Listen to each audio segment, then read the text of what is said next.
welcome to another edition of Stewart Talk. It's your boy John and Ev. We're here.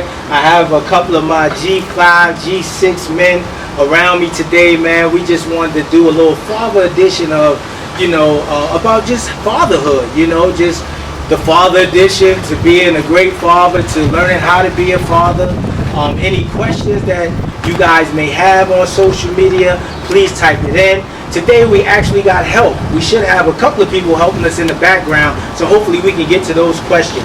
So today, guys, I just want everybody to introduce themselves so you'll know exactly who's here. You guys gonna say don't come on, like, let's talk. Because y'all got me on some intro, like, I do this. I don't do this. I don't rock crowds, you know what I'm saying? Just act like they ain't even here, you know what I'm saying? So let's just keep it pushing. So, bro, you want to introduce yourself? Let the people know what it is? Sure, my name is Kearney Joquim. On day-to-day, I'm a chief estimator for a sheet metal company. Entrepreneur by heart. Also a developer as well. That's typically what I do on a day-to-day basis. And that's what's happening. Relay. Reggie Young. Yeah. Sell cars. Yeah. All the time.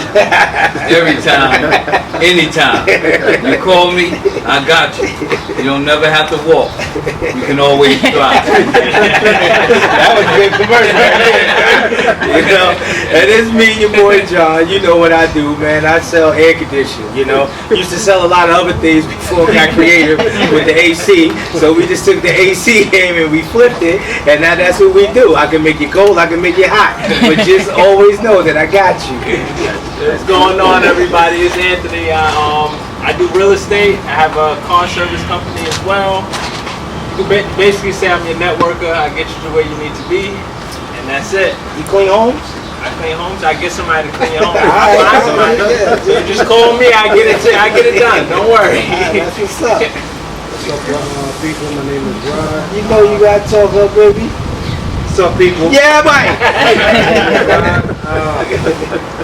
Entrepreneur. I have my own business, math, music appreciation, part-time and healing at several schools, and entertainer, part of a group, Blue Chickens.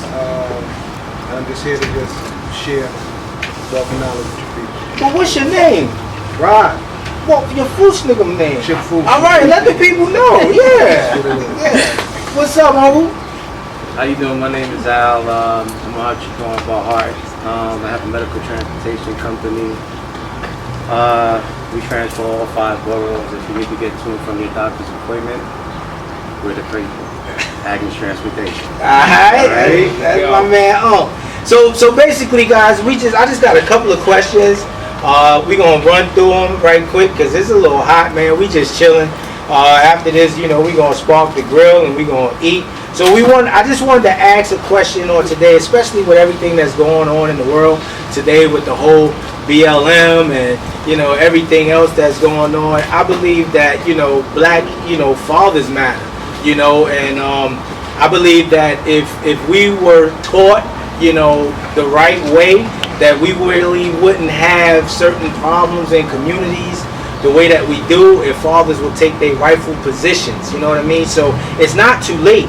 And that's the whole thing, is that I just wanted to, just to do this clip, just to show you that there are some fathers that are still out there, that's still willing, that's still working in their homes, just trying to make this world a better place. So, the first question that I wanted to ask was, why are fathers so important? And what is a father's role in the home? Even if you are a separate dad, or a dad that's divorced, or you've been separated, or just a father, or just a baby daddy, as they would call it. You know what I mean? Why is a father so important? You know what I mean? Like, that's just a question. Why do you guys think a father is so important? I mean, anybody can answer it, For me, coming up, seeing my father, it was more so being a young man. He was the person that I wanted to emulate. So if there was a certain question growing up about being a man, he was the person that I would actually ask. So, he basically would gauge the temperature in the house as a man, basically. You know what I'm saying? So when it comes to anything that has to deal with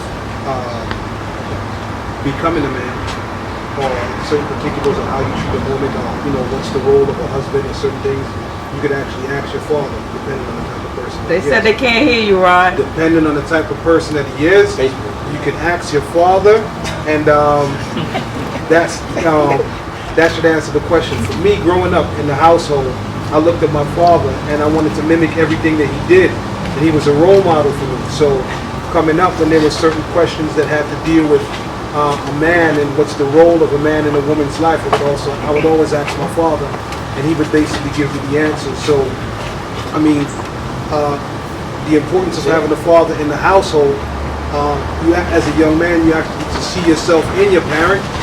So you mimic as much as you see until, you borrow as much as possible from your father and make it your own. Nah, that's good, man, because my situation was a little bit different. I saw my dad, but that's really, I just saw him, and my dad is probably watching now with my mom, but, at the end of the day, my father knows what it is, you know what I'm saying? And I wouldn't even sit here and put on that facade. Like my dad and we had a relationship, but we didn't have a relationship. I guess by the old school, because my dad is 80 now, so I guess back then it was a little bit different, for them, you know what I mean? Especially when my father didn't know who his father was, and when he was born, he was left in the hospital. His mom's left him in the hospital because, unfortunately she had an addiction. So, his childhood wasn't really a childhood. So he had to grow the best way that he knew how to grow. He didn't have that guidance or that man figure to look at and emulate, or copy, you know what I mean? So for me, I guess that was passed down. Like, what he did was go to work, come home, pay the bills, go to work, come home, pay the bills. But I don't think he ever knew how to have a son and father's relationship because he wasn't in that type of relationship, you know what I mean? So for me, a father is very necessary, you know what I mean? Like, as a man, like I want to feel necessary, like I want to feel needed. Like when I don't feel those things, then sometimes it makes my mind travel to other places, you know what I mean? So I mean, anybody else, like how was you guys like growing up or whatever? I would say I look at fatherhood as like guidance, like to give my child. I got 2 daughters, so I always say guidance, and also I want to show them how a man's supposed to treat them when they get older. So once they get older, I do things to show them that this is how a man's supposed to treat you, this is what he's supposed to do, loving, caring, having conversations with them, being a friend, but also being a father. But you want to play the game, play little games with them at weekend, show them that it's okay to do that, eat dinner at the table, being at a certain time, and just be there when they wake up, showing them different things. Some of the things I do with my daughter is like work out, do different things, activities, and just show them that the male figure is there, also loving, and can just show them ways, open their door for them, do different little things to show them how a man is supposed to treat them once they get older, and that they're gonna look for that once they get older, in my opinion. No, they should, and you should want to train up a child now. You know what I'm saying? So you have to be that example. I mean, and that's what that's what all of us try to do, and I guess in our households we try to be just that example of what a real man looks like. You know what I mean? Because there's a lot of copycats out here. You know what I mean? And there's a lot of bootleg fathers. You know what I'm saying? Like, because I was a bootleg father in the beginning. You know what I mean? Because I thought it was just cool. I just wanted to say I'm one up. Yeah, I got a little daughter. You know what I'm saying? Yeah. And that was 24 years ago. That was in my immature stages in life. I thought it was just cool just to have a seat and say I got a seat. But I was there. But when it was time for me to babysit, Ed used to tell me, you're not babysitting. This is a responsibility. Because first thing, I ain't babysitting. I got things to do. No. Hold on, buddy. Slow down, little buddy. This is a responsibility. And if you consider this babysitting, then we're going to have issues. This is your responsibility. You know, and she made that very clear to me. And, you know, and as I got a little older, you know, it grew on me. Like, wow, like this father stuff is real. Because, and then at the same time, so what I had to do was I had to change my perception on it. And when I say that, meaning I had someone now that's counting on me. This is when I was in a dark place. Like I didn't feel like nothing. You know what I mean? So I'm out there, I'm running the streets, I'm doing this. I didn't care if I lived or died back then. You know what I mean? But now it was like when I saw her come out of, you know, the womb or whatever, like it changed the way that I viewed life. Because I'm like, wow, like I just created this, you know, with God's help and all that, and now this person loves me. It's going to love me, even when I didn't feel love. Because remember, I told you my relationship was in and out. You know what I mean? Because we really didn't say I love you in my home. You know what I'm saying? Like, no, it was no hugs, no kisses. It was just like, hey, bike grinding, let me do what I gotta do. Boy, you go on that way, you go that way. You know what I mean? We'll be back. You know what I'm saying? Which you used to call that a lock and key kid. You know, when you had the key to the crib at 6. You know, and you make sure you go straight in there and close the door. You know what I mean? So yeah, so basically you raised yourself. So I didn't know that love. But for me again, it's like the men in us will view a thing, then that nurturer should rise up in you. You know what I mean? Because and we have this conversation all the time. I always tell men are the first nurturers. Y'all agree or y'all disagree? Let's talk. That's the truth. You know what I'm saying? Because I thought about a farmer when he's out farming. The women ain't out there in the morning laying seed, feeding the animals, turning over crop. They're not doing that. That's us. We got to go out there. We got to love on the soil. You know what I mean? Plant your seed, watch it grow. You know, but when we come to the physical now, it's the same thing as survival. You know, you have to nurture a thing. Like once you become a father, this is a seed, right? Because everything started off as a seed. No? Y'all don't get deep. This ain't a session. You know, I want y'all to talk. You know what I mean? Now I want to ask you something with the whole thing you're saying, right? At what point, like when you saw your daughter and you wanted to change, now do you think you wanted to do the things that wasn't done for you when you was younger for your child? Or like, did it just come, how did it appear that you just wanted to change your life and give them the better? Well, for me, I was scared. Remember, I'm 19. So I you know, you got a kid, basically raising a kid. You know what I mean? Ed was 19, I think I was 21 or whatever. Because I'm 2 years older than her. You know what I mean? So at the point I was scared. But then, you know, it got to the point where I was just a baby father then. You know what I mean? So I'm picking them up and I'm dropping them off somewhere else. I'm picking them up and I'm dropping them off somewhere else. So I'm like, hold on. This not feeling too right. Like, why do I gotta send my daughter and my girl somewhere else? Like I'm supposed to be taking care of them now. Like, it's not just her responsibility. So one day I literally broke down and started crying. I said, listen, I can't do this now. I said, so how we gonna make this right? She said, the only way I'm going out of here is that you marry me. I'm not stepping out, I'm not living with you, never mind, we already done fornicate, we already done did all that, so I'm like, what's the problem? Like, you know, you got my kid, what? Well, ain't nothing else gonna change, we done did all that already, you know what I mean? But she said, she said, I made a mistake, you know? And not saying that it was a mistake, we did things, because none of our kids is mistakes. We was doing some things that we knew we wasn't supposed to be doing, and we knew what was gonna happen, and it happened, you know what I'm saying? But going back to that, she was always taught that this is how you do things in decency and in order. You just don't go and just shack up just because it's the end thing to do. Because there's some consequences with shacking. You know what I mean? And I mean, listen, Y'all get quiet Well, on me, man. Yeah. There's always consequences Yeah. when you do things that are outside of the guidelines, Yeah. and we all know that. Mhm. You understand? It's just like we know, like when we lay with somebody, Mhm. and we know that we have to use protection.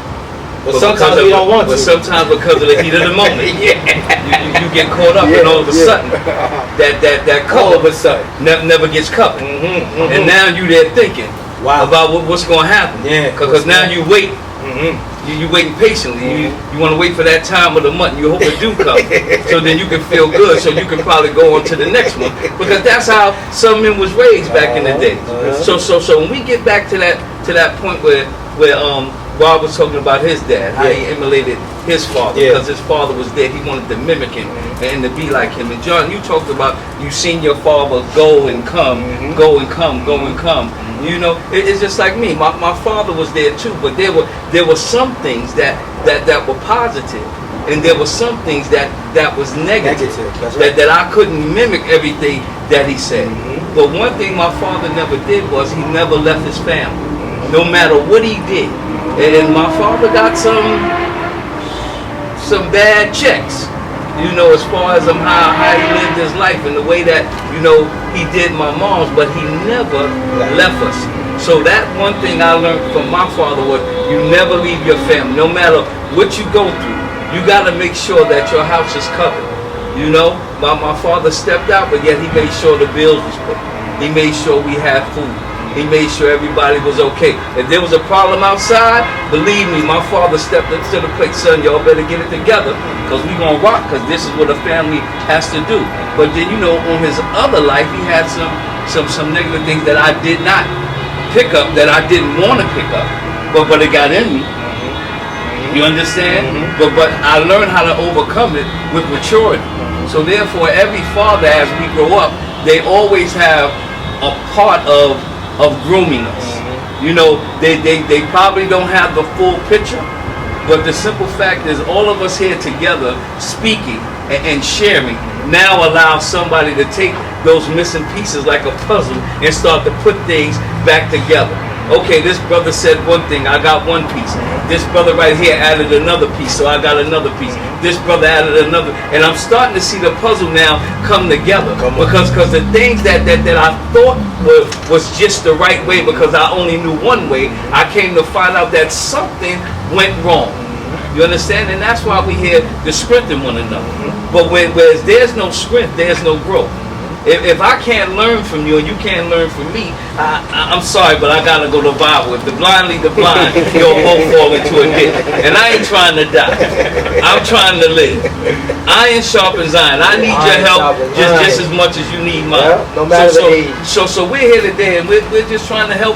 We just trying to help somebody. We not perfect. Wow. We got errors. We got issues. We got struggles. Yeah. But one thing about it is this is, if you know what it is to really hold on to your family, because charity starts at home and spread it abroad, somebody is going to benefit through this. That's right. And I appreciate that. What's up with you, bro? How was you growing up? I think my experience is different from some of you gentlemen. When I grew up, my father died when I was 5 years old. So I didn't necessarily get to experience learning from my father as the years were going by. So I was raised by women, which is a totally different experience. So it's that other end of the spectrum. So I learned along the way based on the experiences and interactions, whether it's uncles or family friends and things like that, in terms of, all right, this is good or this isn't good. Who do you emulate? What you can't take everything from anybody. I had to really early in life figure out who to pick and choose, what you're gonna absorb, what you're gonna do, and really that was my learning path and how I was able to go. And you was born in the islands, right? In the West Indies, right? Yeah. So that upbringing is totally different than Totally different. You know, I think in the West Indies, you know, obviously they were more caregivers. Okay, I'm gonna go to work, you know, and everything was kind of handed to men. You know, that's just the reality of it.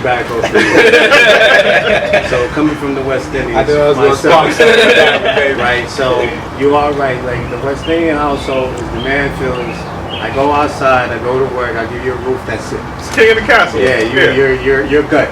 There's nothing else. Then from the mother's perspective, they're kind of what you would say the nurturers, right? So there's a little unbalance there. Because a lot of times that a man should teach a man how to become a man. And that's the biggest misconception that a lot of us have today. Because I see a lot of these younger gentlemen out here, and some people are like, well, why are they acting like that? And sometimes if you really dig in, you realize the father was not there, or the father isn't there at the current moment. A lot of people may disagree, but sometimes I feel, my opinion is that a woman cannot raise a man. You know, they can try their best, but there's a certain question that sometimes that a father has to tell a son, and there's a certain question that a mother has to tell her daughter that we can't answer. So that's why it's very important that both people have to be there, you know, opposed to just one-sided here, one-sided here. So a lot of times it's direction.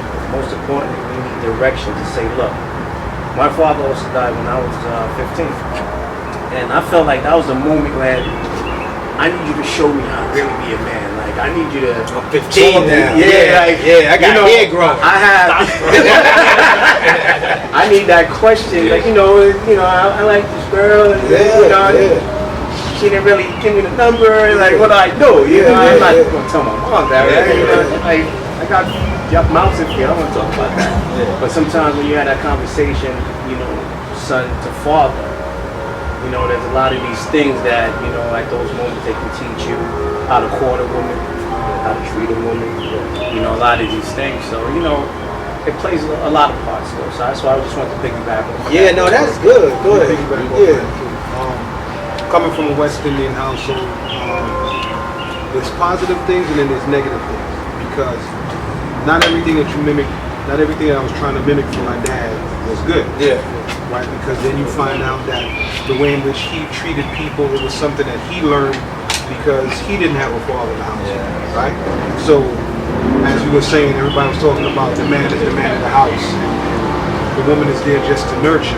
I mean, growing up, that was cool until you found out that, everybody has their own particular role. And it doesn't mean that your way is the right way. You get what I'm saying? So for me, culturally, growing up in the household, I understood that things had to be different. When I had my own house, meaning, my father was, it's my way or the highway. He's from Barbados. My mom's from Trinidad. So she, so that's like fire and water right there. So there'd be days where she would give in, and there'd be days where she wouldn't give in because culture, meaning I'm going to give in today because he wants things done a certain way because I know that's how it's supposed to be. But then there's a time and place where you, as a young man looking at your parents, you want your own. So there's certain things that you're going to adopt where the whole yelling and screaming stuff, I didn't adopt that from my father. I understood that if I wanted to have a conversation with my wife, I'd sit there and have a proper conversation. I understood that it was more so about communication and it wasn't my way or the highway. You understand what I'm saying? Where my father was like, it was my way or the highway because I paid the bills, but I don't think that was proper. So there were certain things that I mimicked from my dad. You know what I'm saying? Certain things I adopted, certain things I didn't. I think we have evolved. Men have evolved and women have evolved.